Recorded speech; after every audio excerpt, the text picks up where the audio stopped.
The morning my son tried to steal my life savings, he made one critical mistake. He forgot what I did for 30 years. I was in my back workshop, cleaning the carburetor on my 1967 Triumph motorcycle when my phone rang. It was Carol Briggs from Harrington Wealth Management, the firm where I'd kept my retirement portfolio for the past 11 years. Her voice was careful in the way people's voices get when they're about to deliver news they'd rather not deliver. Mr. Calloway, I'm calling because we received a wire transfer authorization this morning for the full balance of your account. Something about the submission looked unusual to me, and I wanted to verify directly with you before processing. I set down the wrench. How much are we talking about, Carol? $342,000. It's directed to an account in the Cayman Islands. I didn't say anything for a moment. Outside, my neighbor was mowing his lawn. A normal Tuesday morning in Charleston, South Carolina, the kind where nothing terrible is supposed to happen. Carol, I said slowly, I did not authorize that transfer. The silence on her end told me she'd already suspected as much. I spent 30 years as a special agent with IRS criminal investigation. Before I retired at 63, I worked financial fraud cases. Complex ones, the kind that involved shell companies and forged documents and people who thought they were smarter than the federal government. I'd seen every variation of theft that greed could produce, and I knew, standing there in my workshop with motor oil on my hands, exactly what I was looking at. My son Danny had been acting strange for about 4 months.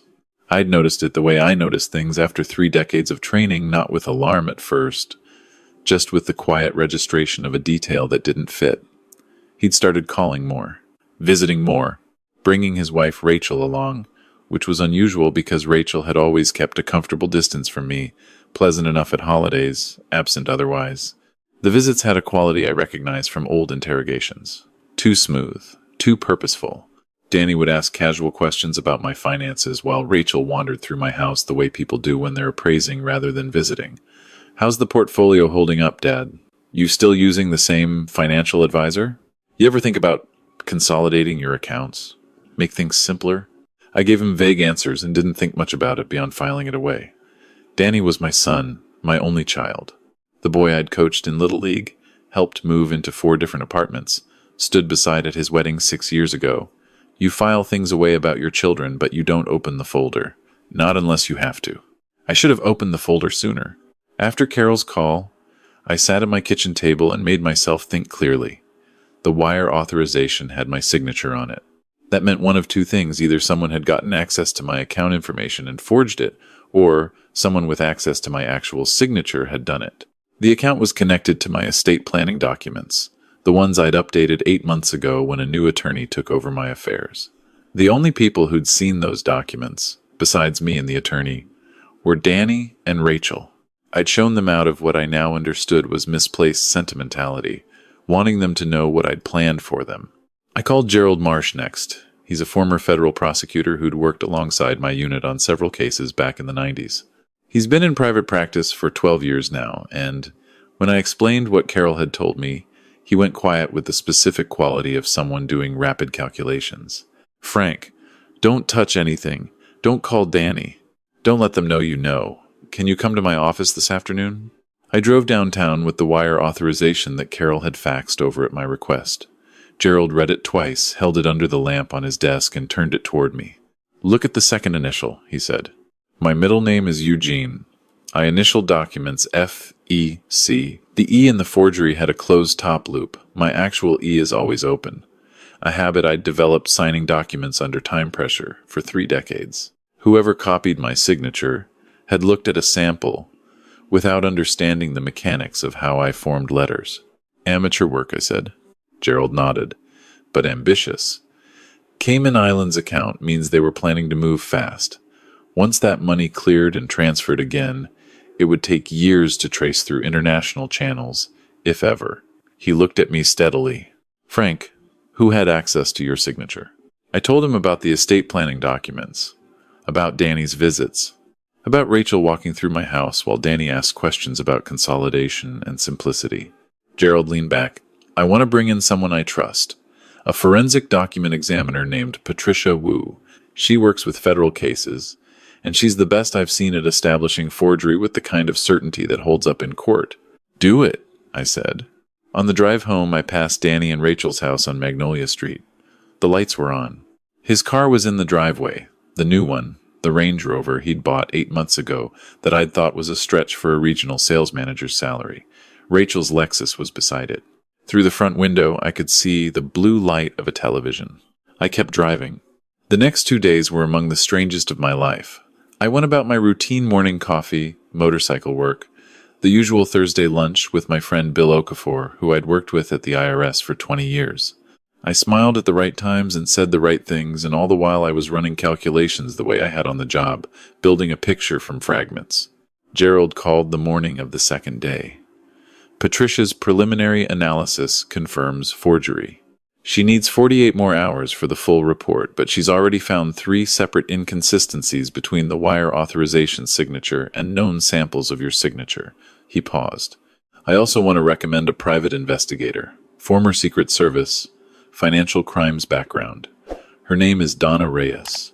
24 hours later, Donna sat across from me, in Gerald's conference room, a compact woman in her mid-50s, who had the unhurried quality of someone who'd seen genuinely bad things and remained unimpressed. She slid a folder across the table. I've done a preliminary financial trace on your son and daughter-in-law. She kept her voice neutral, professional, the way I'd trained myself to be in hundreds of interviews. In the past 18 months, Danny and Rachel's spending has significantly exceeded his documented income. The Range Rover was purchased for $68,000, cash equivalent through a financing arrangement where someone made a $30,000 down payment. Rachel recently started a home decor business, Magnolia Nest, registered as an LLC. On paper, it looks legitimate. In practice, it appears to have no actual customers, no inventory movement, no revenue. But it has received 4 wire deposits totaling $91,000 from an account I haven't been able to source yet. I looked at Gerald, Shell Company. Almost certainly, he said. Donna continued. There's also this.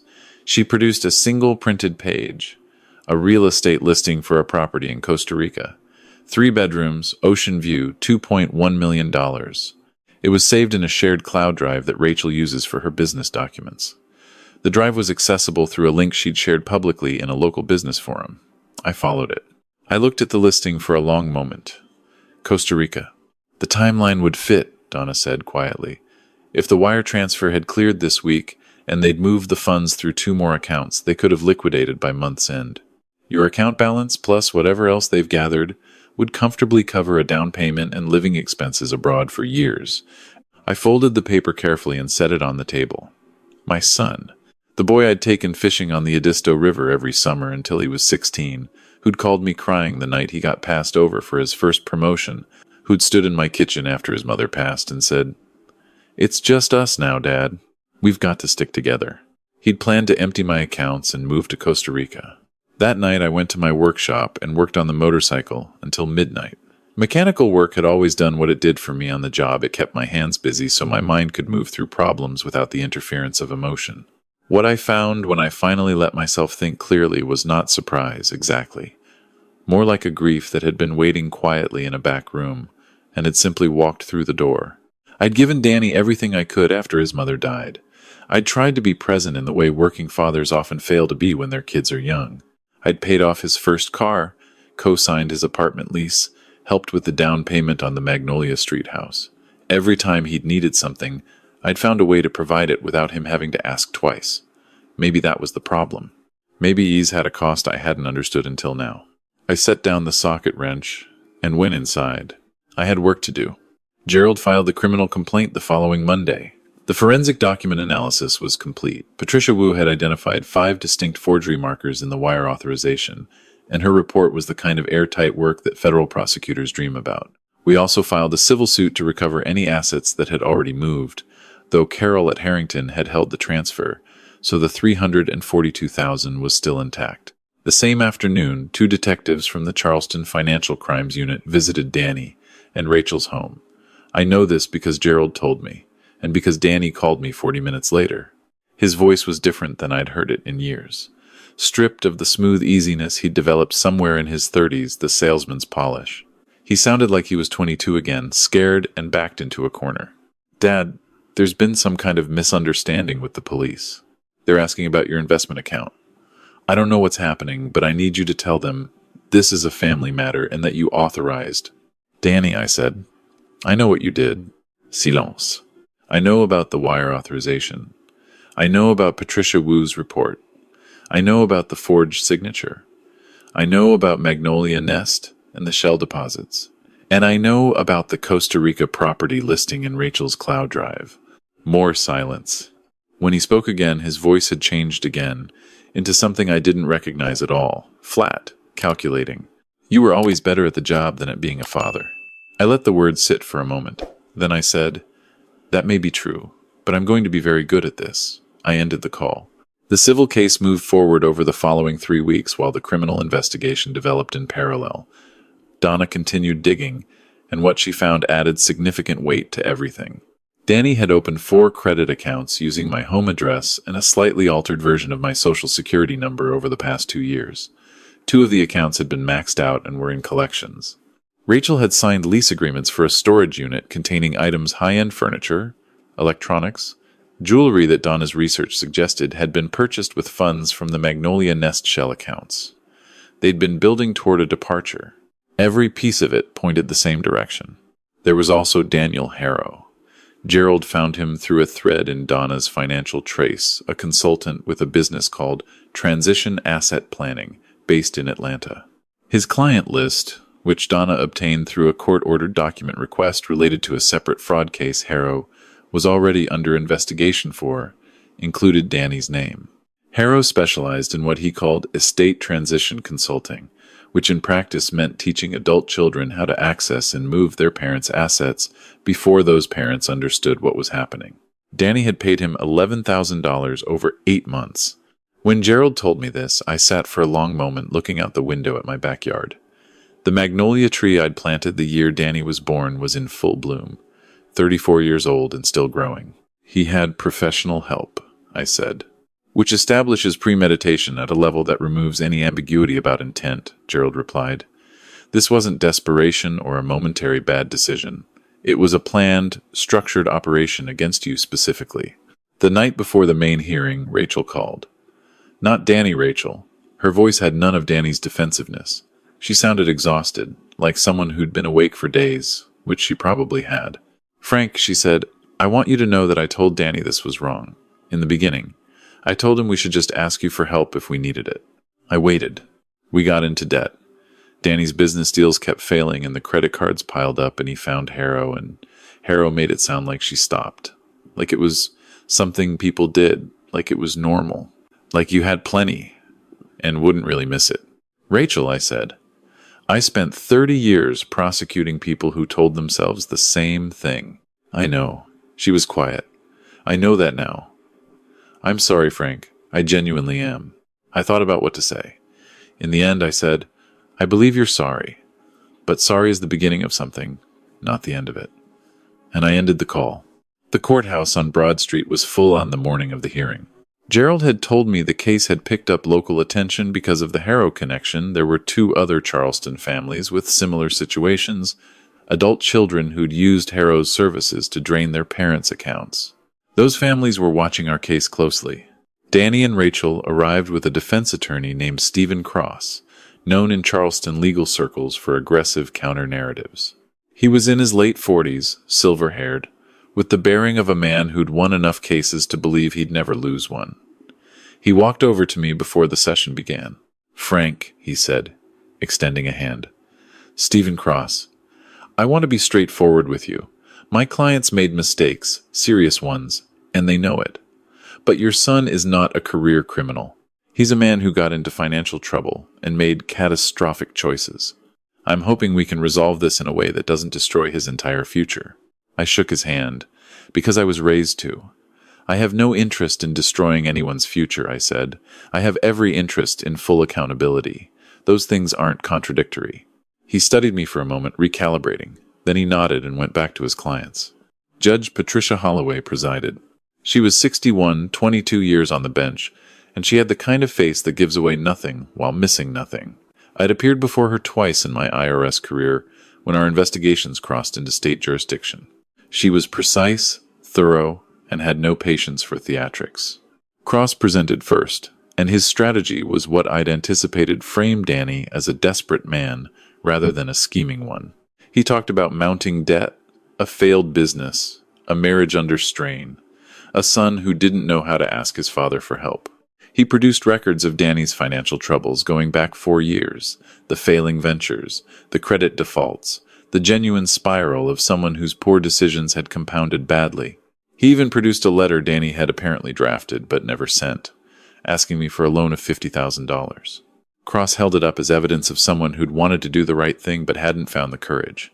It was a skillful presentation. It appealed to the version of the story where Danny was a damaged child rather than a calculating thief, and it would have worked on a less informed audience. Then Gerald stood up. "Your Honor, I'd like to submit 6 items of evidence." His voice was the quiet kind that carries farther than a shout. He walked through Patricia Wu's forensic analysis methodically, projecting the signature comparisons side by side. Even from the gallery, the differences were legible: the closed E, the pressure inconsistencies, the pen angle.